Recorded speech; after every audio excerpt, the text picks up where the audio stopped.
couple of comments. First of all, lower courts, I think, have shown a lack of courage to make decisions based on what is mounting and really credible evidence that's been placed in front of them. And I've watched all the different states and all the as many cases as possible.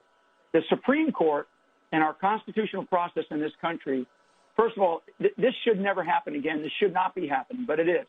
The Supreme Court will not make decisions to change the election one way or the other. What the Supreme Court is going to do and should do is they should decide on constitutional issues.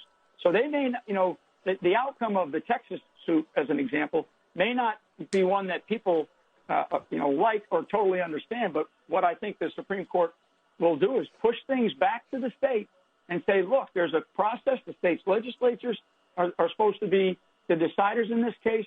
I mean, there are so many, I keep telling people that there's more dead people that voted in Pennsylvania than are buried on the hallowed grounds of the Gettysburg battlefield. I mean, think about that for a second. So we, the people of this country, should decide this election.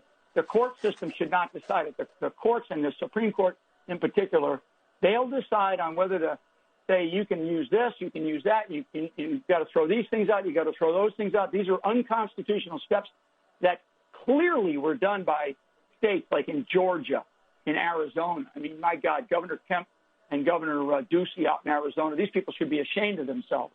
And others in Pennsylvania, others in Michigan. So the Supreme Court will make decisions based on the Constitution, which is what they should do. They will probably more than likely push it back to the states and tell the states, it's your decision, and the states' legislatures are going to have to decide. That's the way we want it to happen. That's the way our Constitution is designed. And all these people that worry about the 8th of December or the 14th of December, there's really only one date that really matters right now, and that's the inauguration date. And if you ask Mike Flynn on a scale of 1 to 10 who's going to be the next president, I'll tell you that it's 10 that it's going to be Donald Trump.